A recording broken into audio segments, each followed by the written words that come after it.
Hello everyone, welcome back to my new video. তো আজকে আমি রান্না করব আলু দিয়ে শীতল দিয়ে ঝোল। তার জন্য দেখো এখানে আমি সব কিছু রেডি করে নিয়েছি। এবারে কড়াইটা গরম হয়ে গিয়েছে, এবারে পরিমাণ মতো তেল দিয়ে দেব।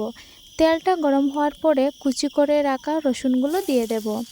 রসুন আমি ভালোভাবে ভেজে নেব, তারপরে দিয়ে দেব আমি শীতলটাও আমি ভালোভাবে ভেজে নেব।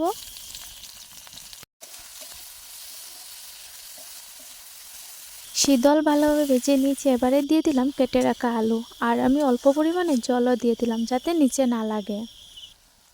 এখানে দিয়ে দিলাম পরিমাণ মতো হলুদ গুঁড়ো, তারপরে দিয়ে দেব লঙ্কা গুঁড়ো, তারপরে দিয়ে দেব পরিমাণ মতো লবণ, দিয়ে ভালোভাবে নাড়াচাড়া দিয়ে দেব। এবারে অল্প একটু জল দিয়ে ঢাকনা দিয়ে দেব যাতে আলুগুলো সিদ্ধ হয়ে যায়।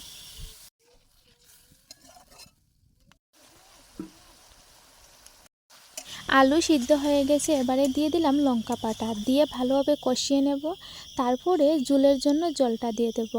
আর শীতলের তরকারিতে একটু ঝাল না হলে হয় না, আপনারা একটু বেশি পরিমাণে ঝাল দেবেন। তো রেডি হয়ে গেল আমার শীতলের তরকারি। তো কেমন হয়েছে অবশ্যই কমেন্টে বলবেন।